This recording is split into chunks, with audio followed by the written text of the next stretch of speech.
If you are a fiction author, what should you be writing about? Because that question is much more nuanced than the stereotypical advice of write what you know or write whatever you want. And so today we are going to have help with this question from one of the literary goats, Toni Morrison. And here on Right Conscious, I talk about the best books and authors of all time. And of course, that includes Toni Morrison. I have many videos on Morrison down below in the playlist if you guys want to watch more. And if not, I have over 700 videos on this channel covering so many different books and authors. And so, let us now hear from Morrison. I may be wrong about this, but it seems as though so much fiction, particularly that by younger people, is very much about themselves, love and death and stuff. But my love, my death, my this, my that, everybody else is a light character in that play. When I taught creative writing at Princeton, my students had been told all of their lives to write what they knew. I always began the course by saying, don't pay any attention to that. First, because you don't know anything, and second, because I don't want to hear about your true love and your mama and your papa and your friends. Think of somebody you don't know. What about a Mexican waitress in the Rio Grande who can barely speak English? Or what about a madame in Paris? Things way outside their camp. Imagine it, create it. Don't record and editorialize on some event that you've already lived through. I was always amazed at how effective that was. They were always out of the box when they were given license to imagine something wholly outside of their existence. I thought it was good training for them. Even if they ended up just writing an autobiography, at least they could relate to themselves as strangers. And so this quote by Morrison is profound because it's more relevant to us than ever. Because of our suburban isolation, because of social media and how we've been programmed, because of our fake ADHD and our overthinking, we are more self-centered than ever. And this is one of many reasons why we aren't producing these great works anymore. And I want to kind of tell you guys something I never talked about on this program before, but something I'm going to start saying a lot. So many moons ago, probably back in 2013, I went to an anarchist conference in Las Vegas. And so I go there and I see all these presentations and talks, and I left not optimistic about the movement. Instead, I was like, these people only care about their freedom, about, they're trying to crack the code and figure out how not to pay taxes and all this stuff. And I was like, and I dubbed it the My Freedom Movement. And then years later, I was teaching yoga and making content on yoga and trying to make a big change in the yoga world. And I realized that everybody in it just cared about their own enlightenment. They didn't care about global enlightenment. The anarchists don't care about global freedom. And now that I'm in the literature community, it's becoming more apparent to me that everybody just cares about their story. It's the my story movement out there. And that's why you can't critique people. That's why we have to accept all genres. And if you don't, you're a snob. This is why we have the MFA factory and all the grants and fellowships elevating authors who don't know how to make people actually care. And a beautiful example of this that relates to Morrison is genre fiction, because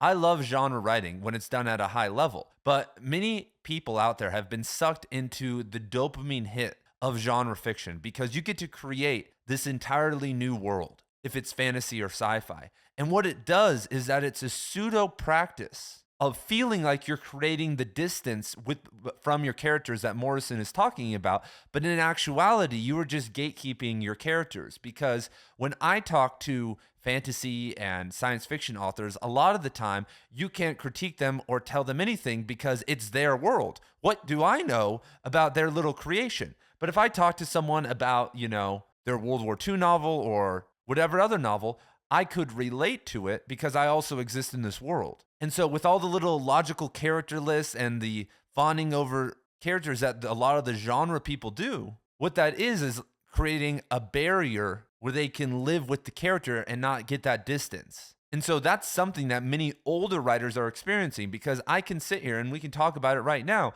And I could say that many new writers think that because they've had a crazy life or they know about certain things, that's what they should write about. And that's where we all start. I have a friend who's a writer, and he experienced something very traumatic as a young kid. Like, I won't say because he watches my channel, but he's been getting into writing, but a lot of his work has centered around that. And it's been good, but I want to see, what can you really do? And I also think the entire marginalized voices movement is antithetical to Morrison's philosophy and is doubling down on the my story and my experience movement. And we are under duress right now. And we could support ourselves two different ways. We could continue to double down on the entertainment side of things. But in the long run, that is going to fail because the dopamine wrecking technology is only going to get better. With virtual reality and AI, 30, 40 years from now, girls can go live out a romantic storyline that they'd read in a book right now or in a series in virtual reality. And so the only way to save this industry is to respect the artistic craft and that distance and to use the novel for what it's for, to create transformation. The alphabet is the strongest form of animism ever created. And it's interesting what Morrison said, that these students flourished when they were given permission to imagine something wholly outside of their existence. And I would like to ask you guys right now, do we still have that ability? Because I know with cancel culture, which is a real thing, because I've witnessed it with people I know who are authors, that I could not write about certain groups of individuals in a negative light without getting major pushback and being called a sexist or a racist or anything like that. We've lost our entire integrity as a fiction community to actually imagine things outside of the box. Because let's say right now, you had this like notes from an underground character or someone who was even worse. But you're a rich white kid who was raised in a rich family, and this character you are imagining is a black transgender woman living in Chicago who's also disabled. And let's say this entire novel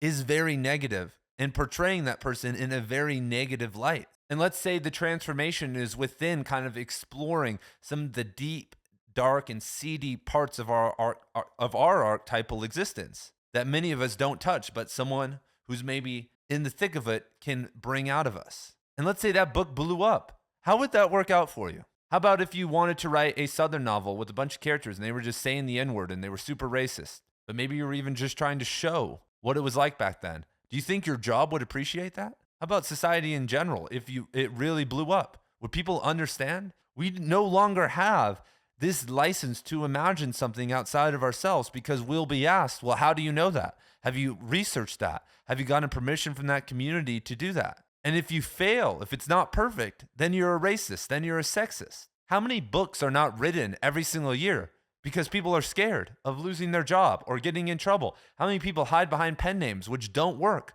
I mean, they do work, but to be a writer in 2025 requires an identity behind the work, unless you're in the genre world. Is this why so many people run to sci-fi and fantasy? You know, I read sci-fi and fantasy all the time, and sometimes I'm reading newer stuff, and I'm like, dude, this person is just like talking about Indians or black people or whoever through this other group. They're like doing social commentary right now, but they'll always be able to deny that they aren't. And that's what's so weird about fiction, because let's say we made a movie that was maybe a little bit suspect, and there are a lot of movies and TV shows that are maybe like towing that line. Well, who do you blame? Do you blame the actor? Do you blame the scriptwriter? Do you blame the director, the cinematographer? Like, everyone can like point a finger and be like, well, the screenwriter can say, well, they didn't direct it the way I wrote it. The director can say, well, it was in the script, or the actor overemphasized this. But the producers made me do something I didn't want to do. But as a novelist, you're the only one. You have to take the full weight of blame. It came from you, you made it, and then someone helped you edit it a little bit. And so now I want to tell you guys that we need soldiers in the game, that we need people who aren't afraid of this. And if this is a problem, then I need you to think down the line 5 or 10 years in terms of your life and your career, because there are people right now who maybe want to be edgy, but maybe you have a corporate job. Maybe you have a family to support. Well, I'm not asking you to ruin that today, but what can you do over the next 5 or 10 years to guarantee that you can do and say what you want? Because it's insane that this is happening in this society where we are more free technically than ever, but we have less and less ability to speak our minds, especially if we're going to make money from it. If you just release it on Royal Road or under a pen name, but if you're going to stand behind your work, then people are going to attack you. We need people who are willing to do that. Because many of the authors of the past, if they wrote today and were releasing their books today, would be called a racist. But if you went back and talked to them 70 years ago, you're like, hey, what do you think about Mexicans or black people? They'd say, I don't have any opinion. I think they're fine. And so don't take the easy way out. Figure it out. Make it happen. I need you for the literary renaissance. I need you to create that distance and catch that big fish. And no matter who it is, unapologetically write about them, because we are creating an industry. There is now a small infrastructure building on Substack where maybe the best thing that could happen to you is getting canceled, because I am sick and tired of everyone just writing about what they know about. I want to see some of the best writers in the world write about different groups of people, the people they're not supposed to write about. And so, boom, there you guys have it. If you guys want to support me, I have a Substack that has free and paid content on it. I have courses, a book club, my own writing, a bunch of other stuff over there. There is hours of free content, 70 hours of paid content over there. If you guys want to support me, that is the place to do it. I would very much appreciate it. It really means a lot to me. And thank you guys for being here, and I will see you very soon in the next video.